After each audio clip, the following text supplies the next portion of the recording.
This broadcast is part of the IC Robots radio network. Visit icrobots.com for this and many other nerd/nostalgia-related podcasts.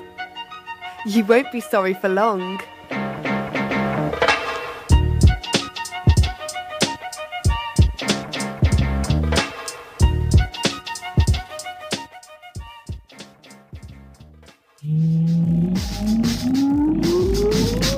Countdown for blast off. X-5, 4, 3, 2, X-1, fire.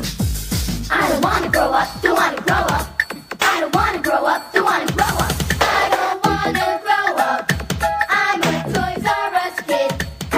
There's a million toys at Toys R Us that I can. Welcome to the Toys R Us Report, recorded live on Jupiter's third largest moon, Callisto. He's cooler than Freddie Jackson drinking a milkshake. He's cooler than a polar bear's toenails. He's your host, IC Robots. Greetings, Earth people. I'm from Jupiter. It is me again, IC Robots. I am not a hero, but I do sacrifice a bit of my week each and every week to make your week a bit less week. And this week, man, is going to get so much less week. We got a ton of good stuff. I'm going to talk about two mediocre action movies that I saw.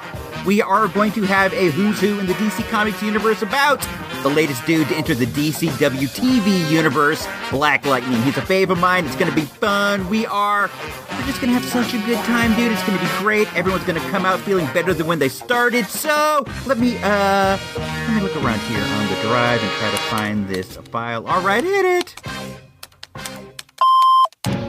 Lemon to a lime to a lemon. Most of you podcasts are like TV bloopers, but IC Robots is like DB Cooper. He's out to get the moolah and then he'll get out quick, with a thick grip of chips and a super sick outfit. You are listening to the Toys R Us Report. Get off the Bozak, you're just a customer. Well, that's not how I feel. Maybe I felt that way at one point, but now I feel like we've been doing this a while and that we're all good friends. So this week we got something kind of fun. I got a dude on the phone already, got it all hooked up. A guy who wanted to come back on the air, talk with us a bit. You know him as A.B Silver. Hello, IC Robots. I am happy to be back on the show. And I am happy to have you back on the show. So, are you still working on that movie? Yes, we are in pre-production on my biopic. It is coming along quite well. It is not too late to come aboard. No, Anita, that's cool of you to offer, but I don't really have the liquid cash right now to invest in a feature film. I've been putting a lot of my money into Star Wars: The Last Jedi action figures, but thanks for thinking of me. I appreciate it. I thought that you might say that. I have someone here with me that would like to talk to you. Let me hand him my space phone. Not Pooptronics, by the way. I use a private space pirate's cell tower. Oh yeah, that sounds cool. How is that working out? It is amazing. Hold on. Here he is. Oh hi. Is this that IC Robots dude that I am supposed to talk to? Yeah, it sure is. Who is this? Wait, you don't recognize my voice, my dude? No, I'm sorry, I don't. It is me, the world-famous actor and philanthropist, Johnny Five. Wait, hold on. I'm talking to Johnny Five? You know from your favorite movies, Short Circuit 1 and Short Circuit Part 2. Oh yeah, man, I totally know. I've seen all your pictures. That is great. Listen, homie. A.B asked if I could come and talk to you. No, that's terrific. Hey, Johnny Five, why does your voice sound different than the way that you sound in your movies? I am an actor, my amigo. I can do many voices and characters. I am quite skilled. Yeah, that's cool. Do you think that you could do the Johnny Five voice for us now? No, not right now, but I appreciate that you are such a big fan. I can have A.B send you an autographed photo. But look, Chief, this is going to be a great movie. If I were you, I'd consider investing. I mean, it's sure to do well. Yeah, I hope that it does well, but why do you feel so certain? I am in it. My movies have made over $900 million in global box office. That sounds like a whole lot, man. That's cool. Is that true? $900 million? Hold on there, Hoss. Are you saying that I am not telling it straight? I never lie, sport. $900 million, more if you add in the VHS sales. The 900 is just box office ticket sales. I am a giant friendo. Friendo? Johnny Five, I respect you from the bottom of my heart, and I'm not implying that you're not telling the truth. I just, right now, I'm not liquid in the way that I can invest in a feature film of this magnitude. I have been spending a lot of money on Star Wars figures as of late. I mean, I bought Kylo Ren and Paige just last week, and I got Saw Gerrera on eBay. I don't have the kind of money that could really help you guys at the present time. You must have some sort of collectibles that you can sell. A.B Silver told me that you have a pretty fair comic book collection. Maybe you could sell that, or do you have a life insurance policy to consign over to the production company? That would also work. This is a once-in-a-lifetime deal, bro. Once in a lifetime. No. I get it, J5. It's a once-in-a-lifetime opportunity, but I don't have a life insurance policy, and I don't want to sign it over to you guys, and I like my comics. That's why I collected them. I do definitely appreciate the offer, but at this, I'm gonna have to pass. I'm gonna have to pass at this time. Hey, it's your loss. I guess you want to be a jabroni your whole life. Hey man, you can't call the host of the show a jabroni. I guess that's on you. Look, ding-a-ling. Lisa Welchel is waiting. We have a reservation at Spagos. They know me there. Wait, hold on. You got reservations at Spagos with Lisa Welchel, who we all know as Blair from TV's Facts of Life? Yes, Blair from Facts of Life. We have been friends for years. Okay, stud. I have to go. Smell you later. Yeah, okay, talk to you soon. Well, that was definitely different. Okay, let's move into At the Movies.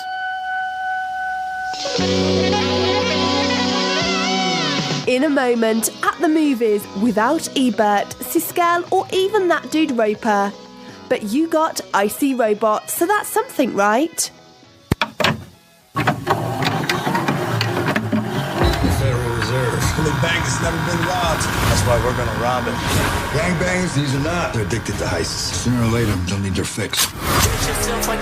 You're not the bad guys. We are. Friday. Make sure he knows it's on. Well, I'm gonna let you know now. Better wear your best. Anybody moves, you shoot. Do we look like cops who'll arrest you? Just shoot you. Boom. Den of Thieves. Rated R. When we first started seeing trailers for Den of Thieves, the latest Jerry Butler action flick, we were like, that looks pretty good. That looks like something we'll take in on a Monday afternoon. Well, that's exactly what we did the other day, and I don't know, man. It was pretty average. The movie is a heist film. It stars Jerry Butler and O'Shea Jackson Jr., aka Ice Cube Jr., as well as Pablo Schreiber from season 2 of The Wire. I like Pablo Schreiber. In this one, he is the head of a team of, elite level crooks, the kind that you always see pulling heists in heist movies like this. And Jerry Butler he's the leader of the group of cops. They're like crooked cops, like the crooked, major crime type unit. He's the leader of that, and they go head to head. The Pablo Schreiber crew is going to do some impossible heist, and it's up to the Jerry Butler crew to stop him. I don't know. The movie wasn't quite as good as the trailers. The trailers, to me at least, made it seem like a high-end action flick. But then when I got it, it was just kind of a run-of-the-mill, kind of in-the-middle type action flick. Nothing you haven't seen before, but it does kind of just give you everything that you would expect out of this, but just not at the high level that separates a movie like this from like a more high-end action type thing, like a Fast and Furious or whatever. I mean, when I went to see it, it's not like I had a bad time. I didn't have a bad time. It was fine. We sat there, we enjoyed it. But then when it's over, you're like, whatever. You know, you just kind of move on to the next thing. And I don't like to slag other people's art, but this was just kind of a by the numbers kind of action flick. It's one of those movies that comes out this time of the year, and then at the end of the year, when you get the list of all the movies you've seen, you go, Den of Thieves, what was that again? And you have to go look it up.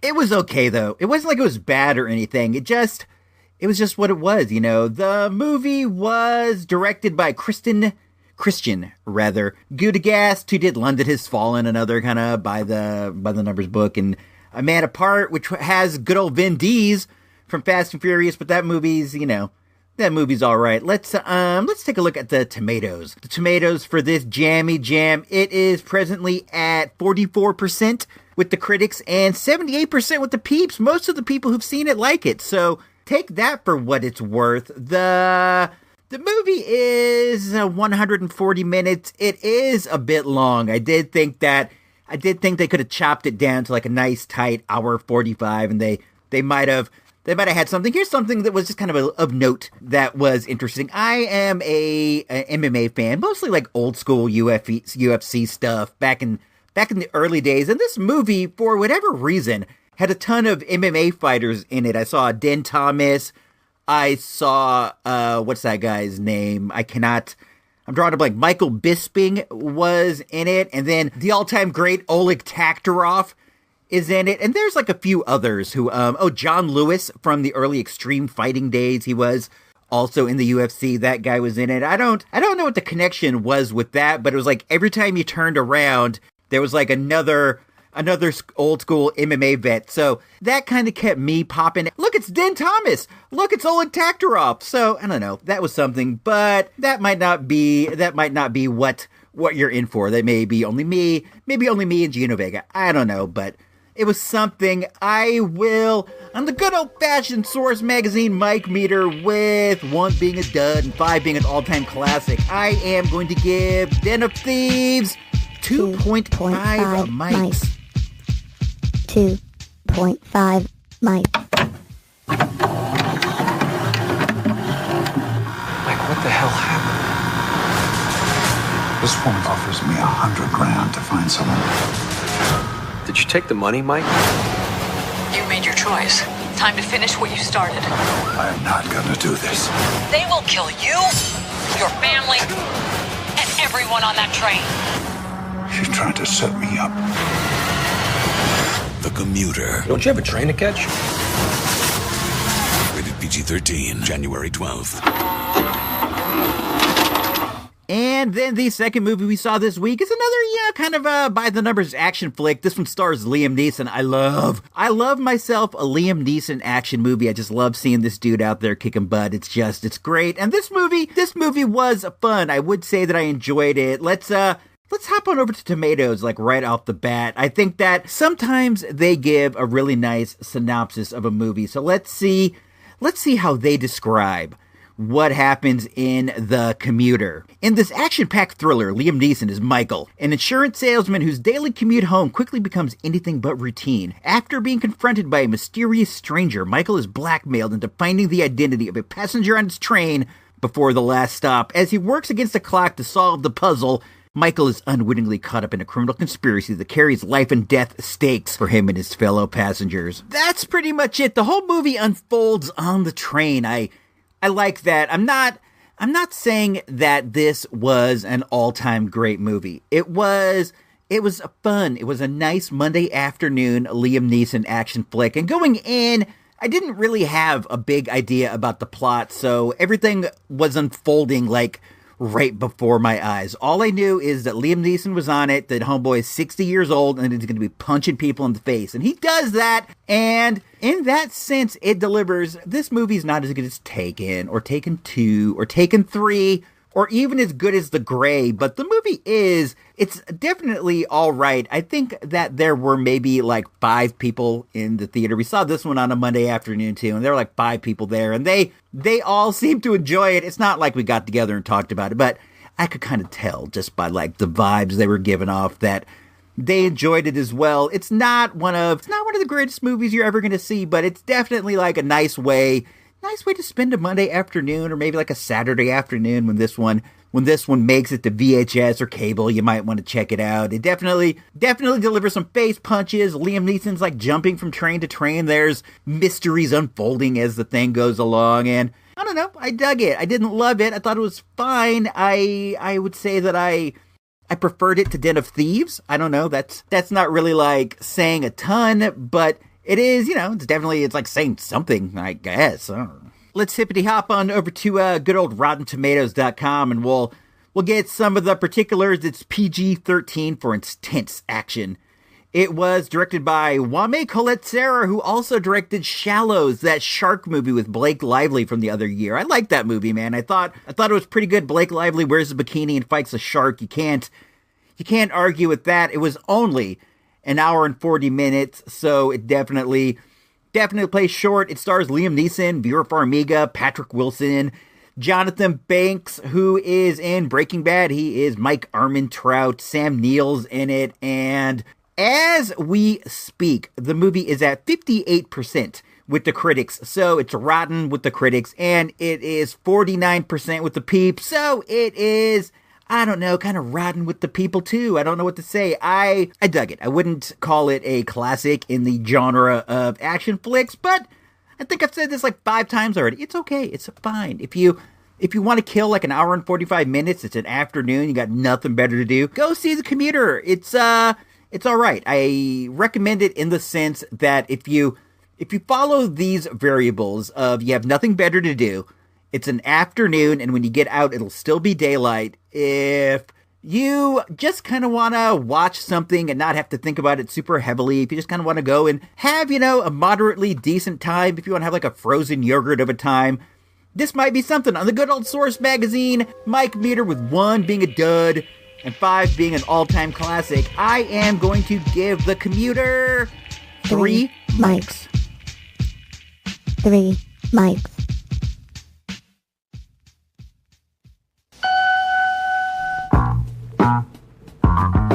Hey, this is Michael Bell, the voice of Duke on G.I. Joe, and you're listening to the Toys R Us Report.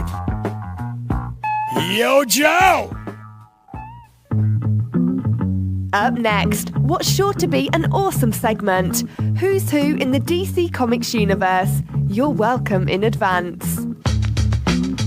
All right, this is me, ISR Robots, and we are back for what is sure to be another awesome segment. This time it's going to be Who's Who in the DC Comics universe, where we are going to use the seminal 1980s comic book guide, Who's Who in the DC Comics universe. Let's take a look at a character who has recently popped up in the good old DCW CW Flaro? Is that what they call it? The Flash Arrowverse, the Flareverse? I like to call it the DCW or the Berlanti-verse. At any rate, it's the one that's on TV on the CW network like practically every day of the week. The chap that we are going to look at he's a longtime favorite of mine. He is somebody that he and I, we go way back. It's a dude that goes by the name of Black Lightning. I've been a comic book fan for a long time, and I've gone through like many favorite characters, and at one point the Black Lightning was my favorite character. I think that I've talked about this before, but I went through this like blaxploitation phase where I discovered that this universe existed, the world of like Shaft and Truck Turner and all these really cool gritty movies, and this led me into discovering sort of the blaxploitation version of a 70s superhero. This guy is a guy that goes by the name of Black Lightning. I heard of him, and then I researched him, and I don't know, man. I started digging this dude a lot. For a while, he was like my number one dude, which is kind of, it's kind of a stretch because it wasn't as if there was like a Black Lightning title at the time. I think that his original title, which I think it was like 1977 it came out, it lasted only like 10 or 11 issues. He's been around before, but the way that I discovered dude was through the seminal comics guide, the Who's Who. I would buy Who's Who when it came out every month, and our dude Black Lightning appeared in one of the really early issues. I mean, his name starts with a B. He must have been like the Must have been like the second, third, fourth, maybe. Anyway, this one came out in May 1985, so I was in like my prime years of like superheroes and superhero comics and stuff. I mean, I don't know, maybe the prime is yet to come. I seem to enjoy them more and more every day in many different ways, so I don't know, I can't really say that it was the peak, but I will say, let's say up until the present, it was the peak, and the Who's Who, it really like opened my eyes and it introduced me to a lot of characters that weren't in titles at the time. You know, dudes like Black Lightning. The world was full of, you know, Lobo and Blue Devil and guys like that, and I wouldn't have known of Black Lightning's existence if there wasn't for the Who's Who. And me and my younger bro, we were in this together, the whole blaxploitation kick, because if I was watching something, he was probably watching it too, and we both started thinking like Black Lightning was like the dopest of all the heroes in comicdom.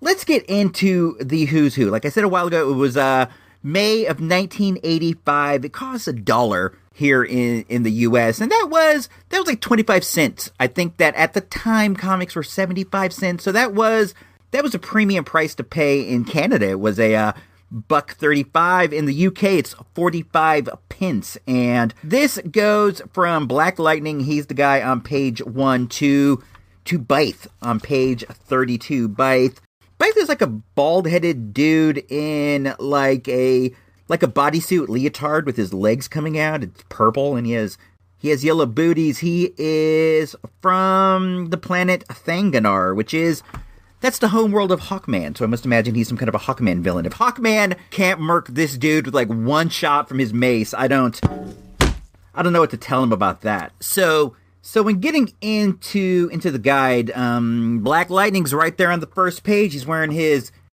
normal Black Lightning ensemble. It's a shirt and pants. The shirt is open down to the belly buttons. It's blue with black on the shoulders and some black highlights, and then there's kind of a lightning pinstriping throughout. He has a white mask and an afro. If I remember right, I remember reading somewhere that the afro and the mask were a wig and mask combination. He would be normal and clean cut during the day because, you know, he's got to blend in with the man and stuff. So he'd be normal and clean cut, and then when it was time to hit the streets, boom, he'd pull on the fro with the mask. I love that. I think that's so great. I know that in like real life, if you tried to film that in real life, it's going to be terrible, and that I do not in any way want them to attempt that in the comic. But I think that's pretty funny. The Black Lightning's alter ego is Jefferson Pierce. His occupation is that of an English teacher, a high school English teacher. He's divorced. He has some unnamed parents as well as an ex-wife. In the present time, he has some daughters, and on the TV show, he has daughters as well. He is part of the Outsiders. That's his group affiliation. The Outsiders was a team that Batman put together when he'd had enough of the politics of the Justice League. So he's like, I'm moving on. I'm going to form my own crew with a bunch of dudes so we can get things going. And he got like Black Lightning and Katana and I think like Geo-Force. I don't remember if that was guy's name exactly. And they had a pretty good run together as a team. He operates out of Gotham City, which means, you know, you gotta get the high sign, you gotta get the okay from Batman, or he will not let that happen. So that's a good sign. If you're a dude working inside of Gotham City doing your own thing without having the bat punch your face in, you know, you're doing okay. It's like that scene in, I don't remember which of the Christopher Nolan Batman films it was, but Batman's out there and he has to stop these yahoos wearing, you know, hockey armor with shotguns from trying to take up the mantle of the Bat. Don't let me find you out here again. We're trying to help you. I don't need help. Not my diagnosis. What gives you the right? What's the difference between you and me? I'm not wearing hockey pads. And maybe it's because they didn't use the proper Bat voice yet up against him. They weren't speaking in the code. Maybe if they've gone, what's the difference between you and me? He might have reacted differently. I don't think he would have, but yeah, it's entirely possible in in a world of infinite universes with infinite choices and infinite things happening, in some of them, they did talk to him like that, and he did in fact say, "You guys are down with me." And maybe it's like an alternate version of the Outsiders or something. I don't know. It's, something to think about. He first appeared in Black Lightning #1. He is 6'1" and weighs 182 pounds. His eyes are brown and his hair is black. Let's talk about his history for a little bit. That's the second category in the Who's Who. Growing up in Metropolis's suicide slum, Jefferson Pierce watched as his family struggled to make ends meet. When his father was accidentally shot to death, Jefferson and his mother soon found themselves taken under the wing of Peter Gamby, who had opened a small tailor shop underneath their apartment. That's something that happens in the DCW show. You see Black Lightning, and in the show he has long since retired from the world of these superheroes, but when the situation forces him to come back, he goes to a tailor shop, and the guy there acts as kind of a mentor, and he's sort of, a father figure type who helps the Black Lightning get his gear back, get all set up to go. And it was cool to me to see that in the show that they are, to a degree following the mythology of Black Lightning. I think that's really great. They're off to a really good start in that regard. Let us continue. Determined to get out of the slum, Pierce trained himself to physical perfection. He gained national attention when he won the gold medal for the decathlon in the Montreal Olympics of 1976. Winning the decathlon is quite an achievement. After receiving a teaching degree from Kent State. Let's see. The Kent State massacre took place in 1970. Black Lightning got his title in 1977. It's entirely possible that Jefferson Pierce was at Kent State when the troops opened fire on the protesters, killing 4 guys. That's crazy. They must have done that intentionally in the writing. Let's continue on the history portion. Jefferson taught high school English in the city of New Carthage until his mother's death brought him back to Suicide Slum. I think that he should have tried to move his mother to New Carthage with him. I'm sure that that's something that he regrets, but maybe it was that she didn't want to leave Suicide Slum. It was her home. But to me, if the place has suicide in the name, I'm gonna try to get out of there as soon as I can. That's the spot of the murder of Thomas and Martha Wayne that was the impetus for the creation of Batman. So maybe her death in Suicide Slum will also be the impetus for the creation of Black Lightning. Let's move ahead and find out. Realizing nothing could change in his old neighborhood, Pierce decided to stay and make things change. I wonder if that was like a mantra he said to himself. I'm going to make things change. I'm going to make things change. Growing more and more angry as he watched a criminal organization known only as the 100 corrupt his students and sell drugs. The 100 they're the bad guys on the TV series. So I like how this is another way that they're following the mythology. Peter Gamby designed the costume and electrical power belt of Black Lightning so that Jefferson Pierce could fight back against the 100 without placing himself in perpetual jeopardy while still remaining a positive icon for the youth. That's important, man. We always got to represent for the youth. The youth they're looking to us, dudes, and we gotta be there in any way that we can. This guy Peter Gamby he must be some kind of a genius, because Jefferson Pierce is like, dude, I need to fight back. I need to make things change, and I need something. What do you got that you can donate so we can help? And he's like, well, I got this electrical suit, dude. It not only can it block bullets, but it can also shoot out like electrical zaps at guys. Why this guy wasn't offering it up to the military or something is beyond me. You could have made a fortune and also saved a lot of lives. You could have, given this to law enforcement dudes, and they could have been saved countless times from shootings and stuff. But, eventually you did come correct. So I got to give it to you, even though, I don't know, man. It's weird to me that you were sitting on this thing, but a lot of dudes in comic books, it seemed like they invent like these marvelous things and they sit on them. I wonder if that's the case in real life. Maybe dudes out there have invented time machines or electrical belts that can block bullets or space travel, warp engines, lightsabers, and they're just, waiting for the right time to come forward with that stuff. I don't know. It's possible. Like, anything is possible. Infinite universes, infinite chances and choices.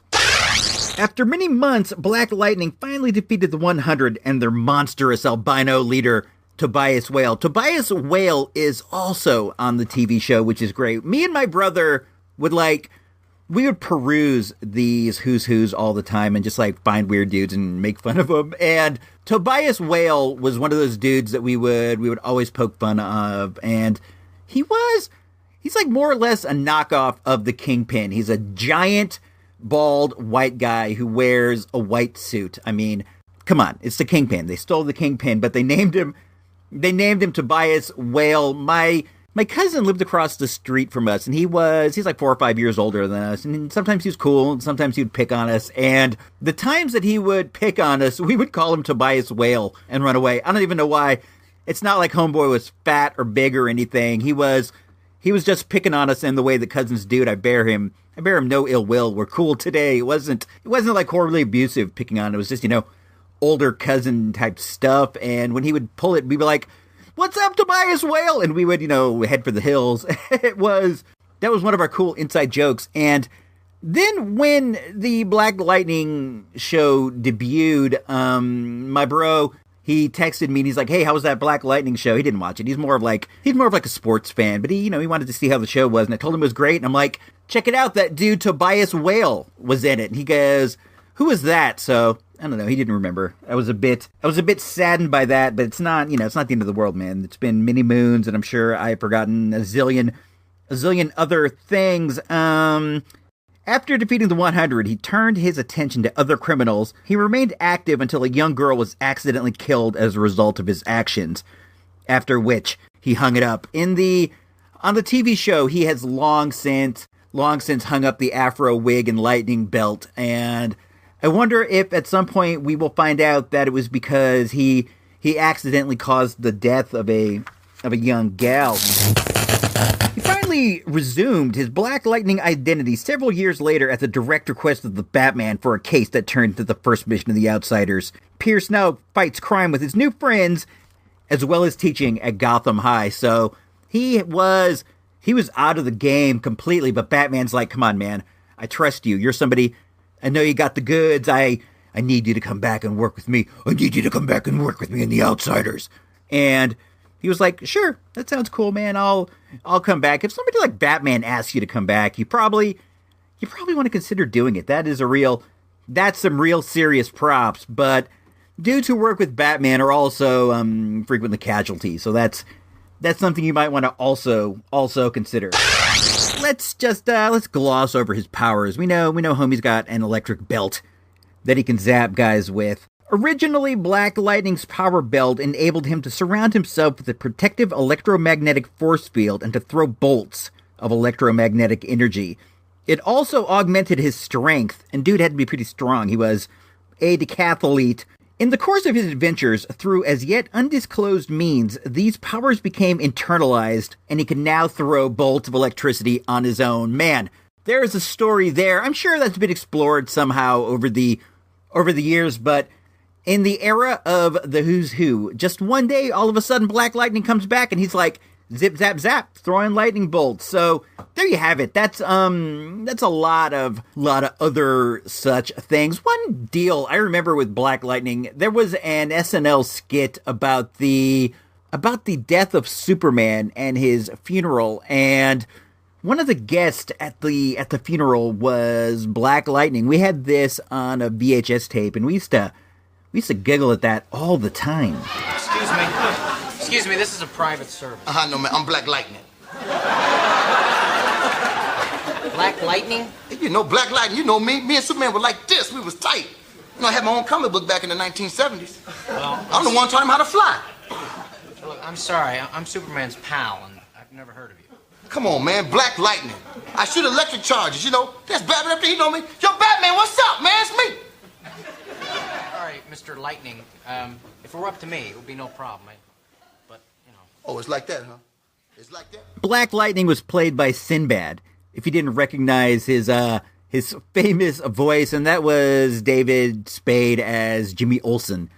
And it's kind of whack, man. Batman just, like, straight fronted on Black Lightning after he went and tried to get him out of retirement. I don't know, man. It's also, that was, like, very disrespectful to a dude of Black Lightning's stature, that whole bit. Of course, he would be invited to Superman's funeral, and I don't know, it's nice to see dude treated in a much more respectable manner. Let's hop online really quick and see what it would cost to get Black Lightning #1, the first appearance of Black Lightning. That is actually a comic book that I have, which I'm happy to say. Back in the day, dude, Black Lightning, you heard that skit, he was very much a disrespected dude, and I was able to pick this book up in quarter bins. I think that I have 2 right now.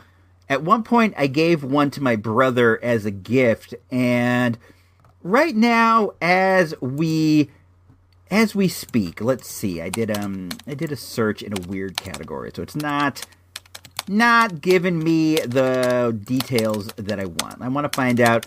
The best way to look up things on eBay is you see the solds, and you see what people are actually paying for Black Lightning #1. Let's see, somebody here has one. It's in mediocre shape, $25.50 they paid. Here's one better shape, $85, and let's see, what is the highest somebody has paid for a copy of Black Lightning #1 from 1977. Here is a CGC graded 9.8. In an auction, went for $785. The prices on graded comics are bananas. Here's one that is not graded, but somebody said that it's near mint, 9.8. That went for $290. That's kind of an outlier. That's the highest non-graded one I see. Here's one, great shape, ungraded. Somebody paid $200 back in December. That's probably when the speculation was at its highest, when the TV show was not yet airing. I myself see this as like a $40, maybe a $50 book, and that seems realistic, which is not bad, for like a quarter book investment. So let's see. There have been a couple Black Lightning figures. Here's a DC Universe one. This was a Target exclusive, and there was also what is the name of that thing? The Direct Justice. What was the name of that silly team? Black Lightning action figures. There was a DC Universe, like I said, that one's pretty cool. Here, somebody made a custom Black Lightning. They're asking $200 for it. Here is a History of the DC Universe, Series 2, DC Direct. That means, they're going to be a little harder to find. Somebody has that. There have been a few Black Lightning figures over the year. Here's a nice custom Mego somebody made. I wouldn't mind having that. What was the name of that silly line that came out back in the day? The KB was flooded with them. Total Justice. Bam! Just like that. That's all there is to it, Dustin. That's all there is to it. A winner. Just like that. We'll be right back on our Price is Right. Don't go away. That's what it was. Total Justice. That was the Black Lightning that I had for the longest time. They're very highly detailed, but also very stiff. So, I don't know, man. There you got it. That's probably everything that you would ever want to know about Black Lightning. So, go out there and watch the show. It's great. I've only seen the first 2, but as so far, I am enjoying it a lot. If you want to jump in on something new from the Berlanti-verse, this is The Goodest Time Is Ending. We'll be right back. Day would come. Do you remember why you became Black Lightning? You wanted to give the people hope. You wanted the evil that's out there to have something to fear. This city needs you. Black Lightning is back. Black Lightning, Tuesdays at 9, 8 Central on the CW. And now, back to the Toys R Us report. You've made it this far. It's time, the final segment. The IC Robots radio pop culture / toy news / other boring stuff informational moment. All right, it is me again, and we are back for what will be the final segment of the show. This is the one in which we talk about, I don't know, man, just like various stuffs and things and this and that and things of that sort. You know how we do. The first thing that I want to discuss is something that should have gone in the last segment. Right between then and there during that commercial break, I had to know how they explained Black Lightning suddenly having lightning powers when before they were in the belt. Well, the way that they explained that was just by saying that he always had the super gene and that the electrical powers were coming from within as opposed from the belt that his pal made. That made me a little sad because it means that, like, all along this guy thought that he had invented this amazing electrical belt that was allowing Black Lightning to fight crime and, you know, do the good deeds out there. And it turns out it wasn't anything. But then again, it was something. It was the catalyst. It's almost as if, well, it is as if Black Lightning would have never discovered he had lightning abilities unless he had this lightning belt. But then again, you have to wonder, maybe Black Lightning didn't only have lightning powers. Maybe he had powers over other elements, but the lightning powers were the ones that came out because of the lightning belt. Maybe, for example, if he would have made a water belt, he'd have water powers. We will never know. We will never know any of this.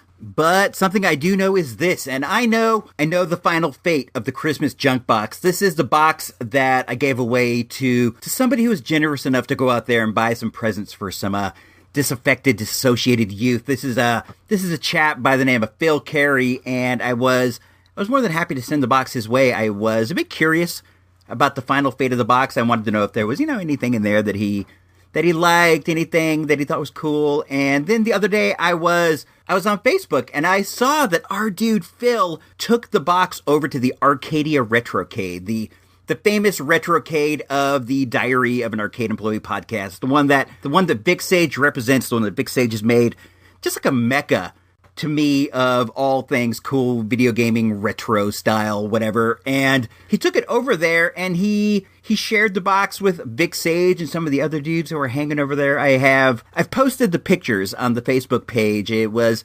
earlier last week that this all happened. But man, I was so happy because I want to go to Arcadia really bad, but I don't know if I will ever make it to Arkansas, so who knows? But in a way, a part of me made it to Arcadia, so it made this whole thing more worthwhile than it already was, and this is something we're going to repeat again next year. It's going to be great. We're going to give away that box to Toys for Tots donators. Big up to Phil Carey. What else is going on? Oh man, they closed something, or they are going to shut down 180 Toys R Us stores. Toys R Us is not doing well economically right now, and the way that I understand it is that if there are 2 stores within a 50-mile distance, they will shut one of them down. That was a way to have stores in, numerous regions all around the place, but I guess to cut down the quantity of the regional coverage. And when I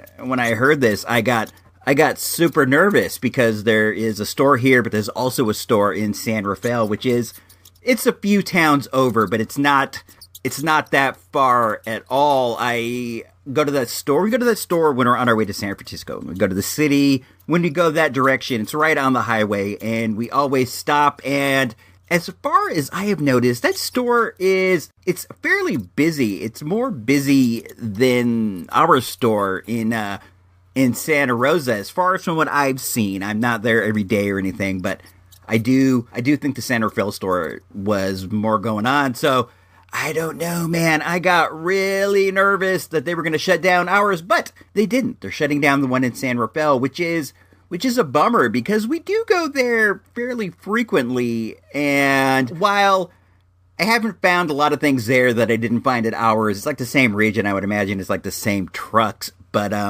it's always nice to have variety. If you have a Toys R Us in your area, go there and buy stuff every once in a while, because you gotta support these places that give you a place to go. If you like online retailing, I dig it. I buy stuff online too, but you got to spread the wealth. You know, it's nice.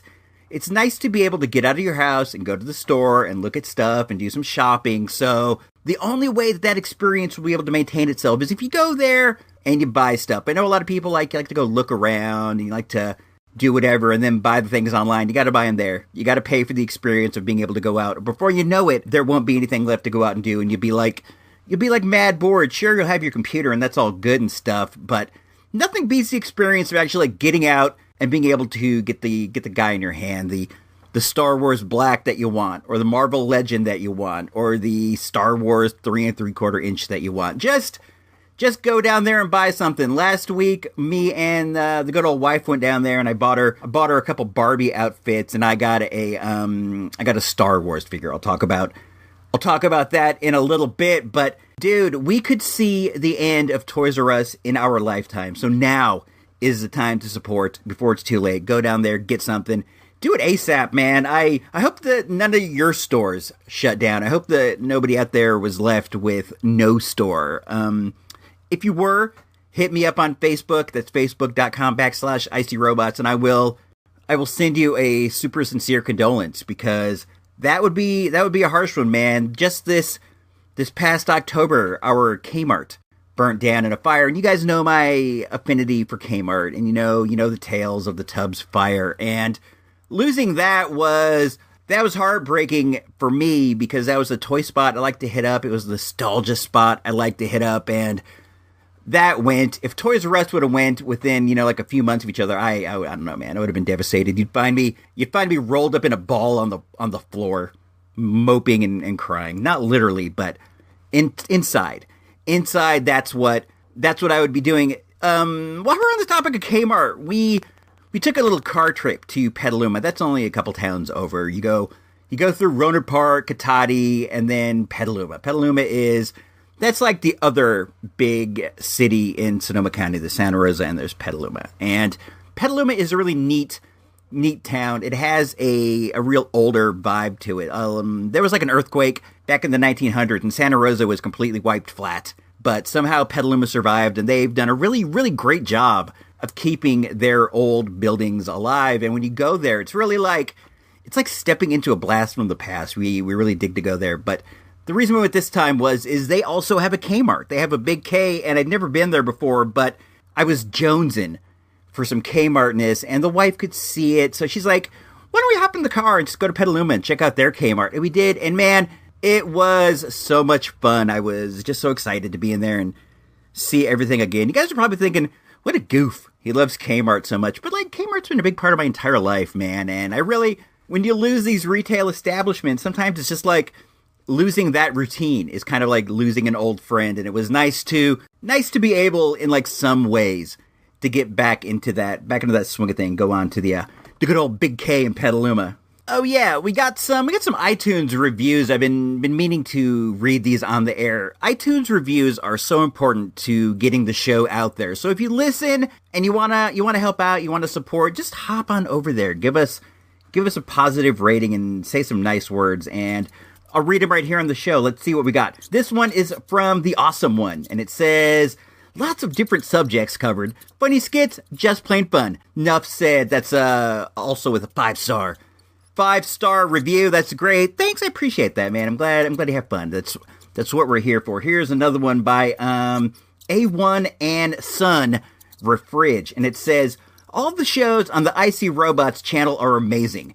The most rise above, let's have fun, there's still beauty in the world radio network I'm aware of. Refreshingly original and fun. That's awesome, man. I really appreciate that, because seriously, man, there is a lot of great things going on in the world, and you only get this one go around that we know of. Who knows what happens, afterwards? We only get this one go around, and I try to teach people to appreciate it, and I'm glad that in some ways, this is helping your vibe. And this one is from P.L. Carey. I'm imagining that's Phil Carey, good old Phil of the Christmas Junk Box fame. He gave us 5, as well as the last one, which was a 5. And it says, The Toys R Us Report has quickly become one of my favorite podcasts. Fun and entertaining news and reviews of movies, toys, and all things retro. The other shows on the network are quality podcasts. Keep up the great work, and watch out for those moon rats. Dude, I'll tell you what, I heard a moon rat crawling around a bit earlier. These things are a menace, man. Somebody's gonna get killed by one of these, and it might be me. I hope it's not me. I got my Pooptronics brand blaster with me at all times,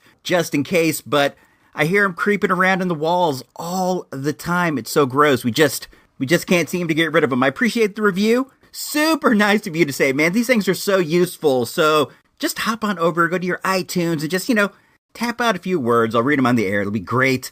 Before you know it, you'll be super duper famous. That's what happens, man. Just even getting a little rub from the show is going to push you into the upper echelon of Hollywood stardom. For serious, dude, we just had Johnny Five on the show. You can't get bigger than that. I just opened that Star Wars figure that I bought the other week. The Paige, she is Rose's sister, the Bombardier pilot. At the beginning of the movie, excuse me, I got to adjust a bit here. I've been sitting here for a long while doing this, and got to wiggle around a bit, and I got to get Paige. I brought her up here with me to talk about for a sec. I've been buying a lot of these 3 3/4 inch Star Wars figures, and Paige was a cool character. She didn't have a big backstory or anything, but she went out like a hero. She went out like a champ, so we got to give it up to her. And this figure it's really nice detail, 3 3/4 inches with 5 points of articulation. The arms and at the hips and her head. Her head's interesting. When you turn it side to side, it's like she looks up. But the detail and the tooling of her pilot suit are great. Her mask, her air mask, moves around. You can't attach it to her face or anything, but it does. It is flexible on the front, and she comes with a pistol as well as a helmet. Her head is covered by like a beanie cap that a pilot wears underneath the helmet, and she also comes with her helmet, and it fits on her head. It's a really nice figure. I'm happy to add her to my collection. I've been going nuts for these 3 3/4 inches. They only cost $7.99. When I go over to Toys R Us, I'm more than happy to pick one up. I got one on eBay. I know I said that you shouldn't do that as much, but this one was a Force Awakens. They don't have those on the shelf there any longer, and I got them for $8.99. It was all right. It's the Kylo Ren, the Force Awakens Kylo Ren in the mask. There's one where he's outside the mask as well, but I like him in the mask. He looks scarier to me. I haven't opened him yet. I'm going to. I have him right here. I brought him up to the station in case I felt like it, but I haven't busted into him yet. But he has his lightsaber. I read that, as you know, Kylo Ren's lightsaber goes up as well as to the sides. And what I read I have the visual guide to The Force Awakens. I picked it up at the Goodwill. I was pretty stoked. It was like 99 cents. It's a nice book. And they have a section on Kylo Ren's lightsaber, and it says that he made it out of a defective kyber crystal, and the sides are the vents. They need to vent off some of the power from the crystal, and his action figure comes with that lightsaber. It's really neat. I can't wait to bust into him. I have my eye on the Rey with her speeder from Force Awakens. You can pick that one up on eBay right now for like $12.99 boxed. Some dude has like 10 of them, and that's with free shipping, so that's like $10. I'm gonna get that in the next couple days. I haven't done it yet, but man, I am getting into these Star Wars dudes like crazy. I actually bought a replica cape for my Darth Vader. I mentioned that, but it came, and it's pretty cool. It's essentially just like a piece of vinyl that wraps around his body with 2 armholes, but it looks good, man. I'm into it. I might get his lightsaber. I was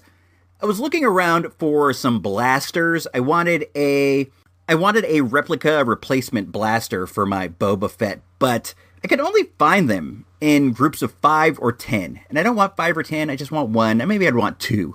But I only have the one Boba Fett, and the Stormtrooper that I have already has his weapons, and I don't need another. I do want to get also the replica blaster for the Hoth Han Solo that my man Lamar the Revenger sent me out of the kindness of my heart. So I want to put these guys all back into their original state. I'm getting into it, man. I don't need that. I don't need like another goofy action figure hobby, but I enjoy picking the ones up on the shelf that are out there now. The one that I want is a Rogue One figure. It's Jyn Erso in the Imperial disguise. Remember, like, she snuck onto the base and she dressed up like a stormtrooper in a black outfit. I thought that was pretty funny because Jyn Erso's probably like 4'11", you know, and they happen to send like a 4'11" stormtrooper to the ship to investigate, and then, you know, they knocked them all out and stole their clothes. It was a very fortuitous break. Anyway, that one's like $13.99 on eBay, but I would like to have it. I already have the one Jyn Erso, and I want another one, then I want another one. I don't know, man. I love me some Jyn Erso. The figure that is pricey from the Rogue One set is Bodhi Rook, the pilot. I'm Bodhi. I'm the pilot. He's the one that costs. I see him go up like $25, $35, even more if you want him in the package. And that's sad because he's one that I would want. I liked Bodhi. I want to get the whole crew. The whole crew of dudes from Rogue One. Anyway, man, we are gonna get out of here. This has been enough talk of like whatever. So I think it's about time. About time to sign off. About time to hit the bricks. About time to go clean the vents. So for Iceberg 13, for Engineer Emily, for Johnny 5, for A.B. Silver, this is me, IC Robot, signing off. The Toys R Us Report, episode number 144. Who's Who in the DC Comics Universe, Black Lightning. If you don't know, now you know.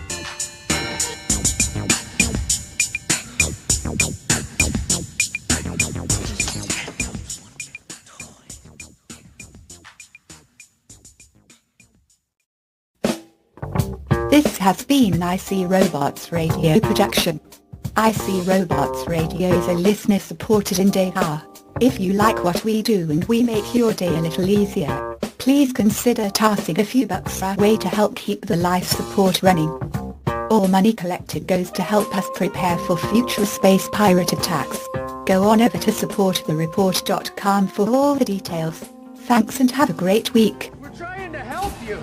I don't need help. Not my diagnosis. What gives you the right? What's the difference between you and me? I'm not wearing hockey pads.